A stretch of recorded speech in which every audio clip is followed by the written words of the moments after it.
নলবাৰী জিলা কংগ্ৰেছৰ সভাপতি ৰাতুল পাটোৱাৰীক প্ৰহাৰ কৰাৰ হৈছে বুলি খবৰ আহিছে। বিজেপি কৰ্মীয়ে প্ৰহাৰ কৰাৰ অভিযোগ উত্থাপিত হৈছে। মোৰ সতীৰ্থ ৰূপকুমাৰ শৰ্মা আছে পোনপটীয়া সম্প্ৰচাৰৰ। ৰাতুল পাটোৱাৰী ক'ত আছে? ৰূপকুমাৰ শৰ্মাৰ সৈতে আমাৰ আলোচনাটো ৰাতুল পাটোৱাৰী আজি লাইভত সংযোজিত হৈ থকা কথা আছিল। ৰূপকুমাৰ শৰ্মা, আচলতে কথাটো কি? হয় নলবাৰী গৰ্ডন উচ্চতৰ মাধ্যমিক বিদ্যালয়ত আজি শান্তিপূৰ্ণভাৱে ভোট গণনা চলি আছিল আৰু গণনা চলি থকাৰ সময়তে এক অপ্ৰীতিকৰ ঘটনা সংঘটিত হ'ল। নলবাৰী জিলা কংগ্ৰেছৰ সভাপতি ৰাতুল পাটোৱাৰী ইয়াত উপস্থিত আছিল ভোট গণনাৰ স্থলীত, আৰু সেই সময়তে একাংশ যুৱকে তেওঁৰ ওপৰত আক্ৰমণ কৰে আৰু যাৰ ফলত তেওঁ হাত আৰু বুকুত আঘাত পায়। আৰু মোৰ লগত ইতিমধ্যে ৰাতুল পাটোৱাৰী উপস্থিত আছে। মই তেখেতৰ ওচৰলৈ যাব বিচাৰিছোঁ। অলপ চাবচোন, হ'ব। কথা চমুটো কেছ হ'ব লাগে, মানে চমুটো কেছ এটা হৈ যাব লাগে। বাকী মই আৰু যি ব্যৱস্থা ল'ব লাগে মইতো ল'ম, কিন্তু চমুটো কেছ হ'ব লাগে। সকলোৱে চকুৰে দেখিছে, ভিডিঅ'গ্ৰাফি হৈছে।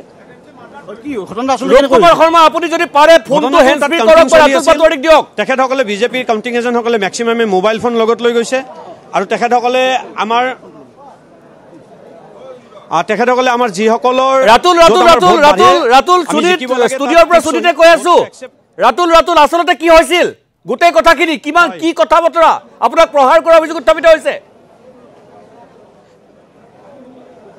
কাউণ্টিং হলত কাউণ্টিং চলি আছিলে। আমি এখন জিপিত আমি কাউন্সিলাৰ পদটো জিকিব গৈ আছিলোঁ। আমাক দুদিন আগত জিলা প্ৰশাসনে এটা নিয়ম বান্ধি দিছিলে। নিয়মসমূহৰ ভিতৰত টিপ চহীৰ কথাটো আছিলে যে টিপ চহীৰ ভোটসমূহ বেলটসমূহ নাকচ হ'ব। সেই মৰ্মে আমাৰ হাজাৰ হাজাৰ ভোট নাকচ হৈছে, আমি স্বীকাৰ কৰি লৈছোঁ। কিন্তু সেই একে সময়ত যেতিয়া বিজেপি এখন জিপিত হাৰিব লৈছে, টিপ চহীৰ ভোটসমূহ ল'বলৈ এগ্ৰেছিভ ৰোল ল'লে।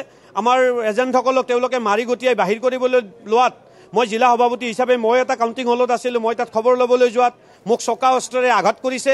তেখেতসকলৰ বহুতকেইজন এজেণ্টৰ হাতত আমি মোবাইল উদ্ধাৰ কৰি দিছোঁ। মোৰ হাতত, মোৰ আঙুলিত চকা অস্ত্ৰেদি কাটি দিছে।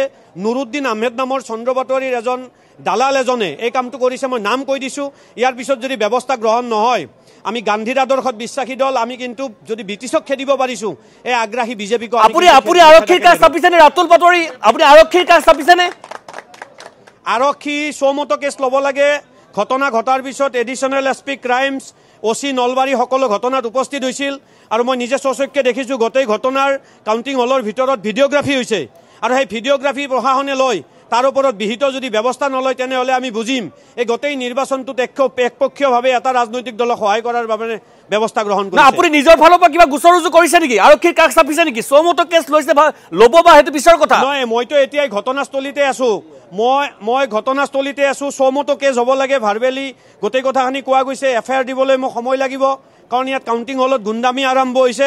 এই ঘটনাবিলাকক মই যদি গুচি যাওঁ, আমাৰ কৰ্মকৰ্তাসকলৰ সাহস নোহোৱা হ'ব।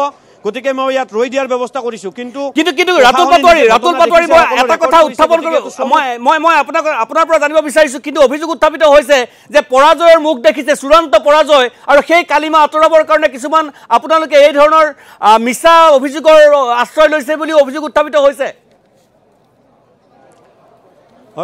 ৰাজনীতিত জয় আৰু পৰাজয় আছে। আপুনি যদি পলিটিকেল হিষ্ট্ৰী চাই, আপুনি দেখিব যেতিয়াই অসমত কংগ্ৰেছ চৰকাৰ চলি আছিল, পঞ্চায়তত সদায় বিৰোধী পৰাজিত হৈছিল, কংগ্ৰেছৰ মেক্সিমাম প্ৰাৰ্থী জিকিছিলে।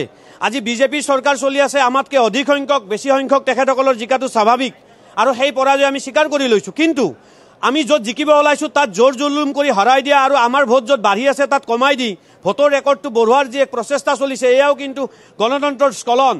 আমি ক'ব খুজিছোঁ, ৰাইজে যিটো ভোট যাক দিছে, সেই ভোটটো সেই দলৰ ফেভাৰত কাউণ্ট হ'ব লাগে।